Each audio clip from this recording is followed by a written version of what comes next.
आज आपण होळीच्या सणासाठी गरमागरम कुरकुरीत आणि रसाळ्याची जलेबी बनवणार आहोत। तर होळीचा सण म्हटला की गोडाशिवाय पर्याय नाही आणि हा गोड पदार्थ तुमच्या होळीची मजा ही दुप्पट करणार आहे। त्यामुळे चला सुरू करूया। आपण जिलेबी बनवतोय आणि त्याच्यासाठी मी इथे 1 वाटी मैदा घेतलाय।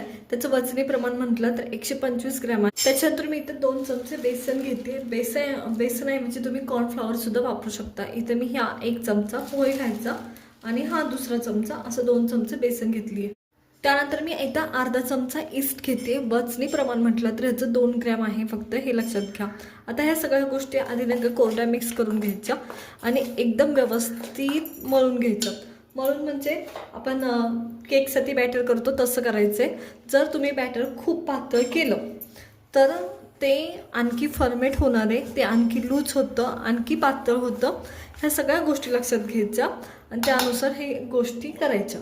तर चला मी इथे हे बॅटर व्यवस्थित पातळ असं करून घेते। थोडं थोडं पाणी टाकायचं म्हणजे गाठी होत नाहीत आणि एकसंध तुमचा मैदा हा व्यवस्थित मळला जातो। इथे हे बॅटर माझं नाही का व्यवस्थित नाही का मळून झालंय आणि म्हणजे पाणी ॲड करून झालंय। तर असा थिकनेस तुमच्या बॅटरचा असला पाहिजे। आता चमच्यातनं एकसंध खाली पडत नाहीये, तर असा बॅटर असला पाहिजे आणि हे तुम्हाला 5 ते 6 तास साईडला ठेवायचे। आणि आत्ता सध्या ऊन खूप जास्त आहे, त्याच्यामुळं 4 तासात किंवा 3.5 तासात सुद्धा तुमचं बॅटर फर्मेट होऊ शकतं। हवं तसा आंबटपणा त्याला येऊ शकतो आणि या कोणत्याच गोष्टी ॲड करायच्या नाही तरी सुद्धा बॅटर आंबट होतं। नुसता मैदा घ्यायचा, पाणी ॲड करायचं आणि त्याला 24 तास साईडला ठेवून द्यायचं। 24 तासानंतर तुम्ही डायरेक्ट त्याची जिलेबी केली तरी चालते। तर चला हे ठेवून देऊया आपण 6 तासासाठी साईडला। बरं आता ऊन जास्त आहे त्याच्यामुळे मी ह्याला उघडून पाहणार आहे आणि वाटलंच तर एखादा तास कमी ठेवणार आहे। तर जिलेबीचं पीठ ना आपण 5 तासासाठी साईडला ठेवलंय। तर त्या टायमाला म्हणजे 5 तासाला 15 मिनिटं कमी असताना मी पाक बनवायला घेतेय। तर पाक बनवायला घेण्यासाठी मी तर मोठी कढई घेतली आहे। शक्यतो पसरट भांडं घ्या म्हणजे असेल तर तुमच्याकडे, आता माझ्याकडे नाही, पॅन टाईप वगैरे। तर आता आपण 1 वाटी जिलेबीसाठी पाक करतोय। तर चला सुरुवात करूया। तर इथं मी 1 वाटी साखर घेतली, ही 1 वाटी साखर ॲड केली आहे आणि त्याच्यात ना अर्धा वाटी मी पाणी ॲड करते। हे बरोबर प्रमाण आहे। आता साखरेचा पाक करतोय। इथं मी अर्धा वाटी पाणी घेतले आणि हे पाक करून घ्यायचा आहे। पाक हा खूप पुढचा नको आहे आपल्याला, 1 तारीच्या जवळ पाहिजे आपल्याला, म्हणजे गुलाबजामसाठी जो पाक केला जातो तो पाहिजे। 1 तारीच्या जवळ पाहिजे, पूर्ण 1 तारी सुद्धा काही गरजेचे नाही। साखर आधी मेल्ट करून घ्यायची व्यवस्थित। तर चला साखर आधी मेल्ट होऊ द्या। बारीक गॅसवर केली तर बरं होईल, म्हणजे व्यवस्थित पाक तयार होतो। ही साखर पूर्णपणे मेल्ट करून घेते या पद्धतीने आणि पटकनी विरघळून घ्यायची ना। आता साखर जवळ विरघळत आली आहे आणि थोडीशी कुठेतरी बाकी आहे। आता इथून पुढे तुम्हाला 5 मिनिटं हा पाक शिजवून घ्यायचा आहे। इनफ होतो, हा पाक व्यवस्थित तयार होतो जसा तुम्हाला जिलेबीला हवाय तसा। 1 तारीच्या अलीकडे पाहिजे, खूप पुढे नको हे लक्षात घ्या, कारण तुमच्या जिलेबीने तुमचा पाक हा शोषून घेतला पाहिजे, तिने सक केला पाहिजे त्याच्यामुळं। तर चला वाट पाहूया आणि बारीक गॅसवर करायचा म्हणजे पुढे जात नाही शक्यतो। तुमचा पाक ना कच्चा असेल ना तर तुमची जिलेबी मऊ पडते, त्याच्यामुळे पाक हा खूप पण कच्चा नको हे लक्षात घ्या। तर आता इथे पाक तयार झालाय, मी गॅस बंद करणार आहे। 4 मिनिटं मी व्यवस्थित शिजवून घेतलाय। पाक तयार झालाय तर याच्यात मी नाही का वेलची पूड टाकते गरजेनुसार। इथं माझ्याकडे वेलची पूड आहे ती, तर अगदी 4 वेलची मी कुटून घेतल्या होत्या त्या ॲड केले। अगदी चिमूटभर मी ना येलो कलर टाकते खायचा, तुम्ही केशरी आवडत असेल तर केशरी टाका आणि तो पण मी मिक्स करून घेते या पद्धतीने। जस्ट आपल्या जिलेबीला थोडासा कलर आला पाहिजे त्याच्यासाठी। तर आता पाक तयार आहे, मी साईडला ठेवून देते। चला तर मग पटकनी आता जिलेबी बनवायला सुरुवात करूया। आपण नाही का पीठ जे ठेवलं होतं साईडला 5 तासांसाठी ते असं झालंय। तर पहा किती बुडबुडे आलेत, या पद्धतीने झालं पाहिजे। उन्हाळा आहे त्याच्यामुळे 4 तास ठेवलं तरी चालतं, त्याच्यात पण व्यवस्थित फर्मेट होऊ शकतं।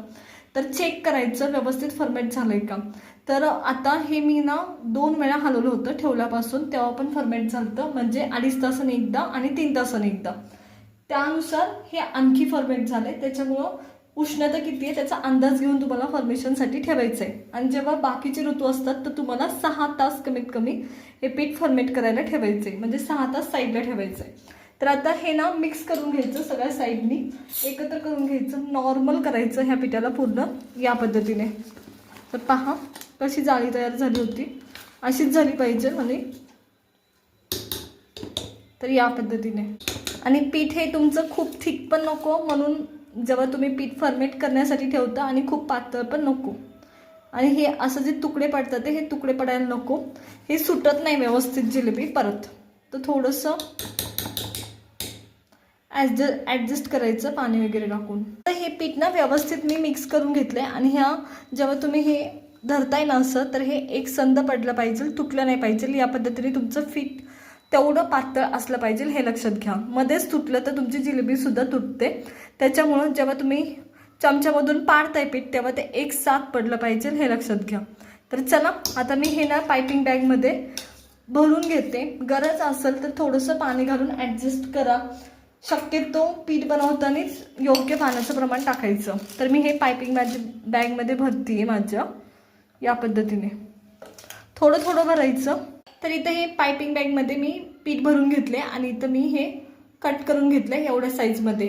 जेव्हा तुम्ही तळता तेव्हा साईज आणखी मोठी होते जिलेबीची, त्यानुसार तुम्हाला किती थिक हवी आहे त्यानुसार तुम्ही हे भरून घ्या. तर चला आता बनवायला सुरुवात करूया जिलेबी आपण. त्याच्यासाठी मी तर तेल पण घेतले, ते पण गरम करायला ठेवलंय. इथं मी हे जिलेबी सोडून घेते. तेल गरम आहे आपलं व्यवस्थित त्या टायमाला. या पद्धतीने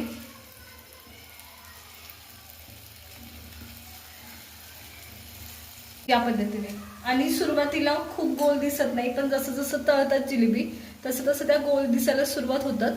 त्याच्यामुळे नाही झालं सुरुवातीला तरी तळत येतात त्या टायमाला व्यवस्थित त्या होतात. त्याच्यामुळे खूप काळजी करायची नाही. गॅस बारीक करून व्यवस्थित बारीक गॅसवर या तळून घ्यायच्या. मोठा गॅस केला आणि तुम्ही जर जिलेबी तळला तर जिलेबी वरनं कलर लवकर बदलतो जिलेबीचा, पण आतमधून जिलेबी कच्ची राहण्याची शक्यता असते. त्याच्यामुळे बारीक गॅसवर व्यवस्थित तळून घ्यायची या पद्धतीने. तर इथं ही जिलेबी पहा व्यवस्थित आता तळून झाली आहे. आणि कलर पहा मी खूप डार्क पण नाही केला, पण जिलेबी व्यवस्थित तळली गेली आहे. आता ही जिलेबी लगेच आपल्या पाकाच्या भांड्यात टाकायची. तर मी तुम्हाला दाखवते कशा पद्धतीने. हे आपलं पाकाचं भांड आहे आणि दोन्ही पण गरम पाहिजे हलकसं, हे लक्षात घ्या. आणि ही जिलेबी आपली मी याच्यात ऍड केली आहे. तर ही जिलेबी व्यवस्थित डीप करायची पाकात, अगदी मिनिटभर ठेवायची, खूप जास्त नाही. मिनिटभरात तुमचा दुसरा घाणास टाकोस्तोर जिलेबीचा, दुसरे 5 वेड करोस्तोर जिलेबीचे, हे जिलेबीचे वेड व्यवस्थित भिजले जातात. त्याच्यामुळे खूप जास्त काही घाई करायची नाही, थोडे 5 मिनिटं ठेवायची. तर ही जिलेबी ना व्यवस्थित सग झाली आहे. आता ही आपण साईडला काढून घेतोय. आणि सुरुवातीला तुम्हाला डार्क कलर दिसत नाही जिलेबीचा जरी पाक केला तरी, पण जसं जसं वेळ जाईल तसं तसं याचा डार्क कलर दिसतो. त्याच्यामुळे खूप जास्त पाकात पण कलर नाही ऍड करायचा, हे लक्षात घ्या. तर चला हे मी साईडला काढून घेते. जिलेबी आता पाकात भिजलेली, खूप जास्त वेळ पण नाही ठेवायची. दोन्ही गरम असलं पाहिजे तुमचं जिलेबी आणि पाक सुद्धा. जर एक जरी थंड असेल म्हणजे पाक थंड असेल तर पाक आत जिलेबी शोषून घेत नाही, आणि जर जिलेबी थंड असेल तरी ती शोषून घेत नाही. त्याच्यामुळं पाक शोषून घेत नाही. त्याच्यामुळं दोन्ही सुद्धा थोडं थोडं कोमट पाहिजे. तर चला मी ही साईडला काढून घेते आता. तर इथं तयार आहे एकदम खुसखुशीत आणि रसाळ अशी गरमागरम ही जिलेबी. तर पहा अप्रतिम झालंय. तुमच्या होळीला नक्की ट्राय करून पहा. आणि तुम्हाला आवडली असेल तर लाईक करा, शेअर करा आणि सबस्क्राईब करा. तर पहा किती रसाळ झाली आहे. त्याच्यामुळे नक्की ट्राय करा.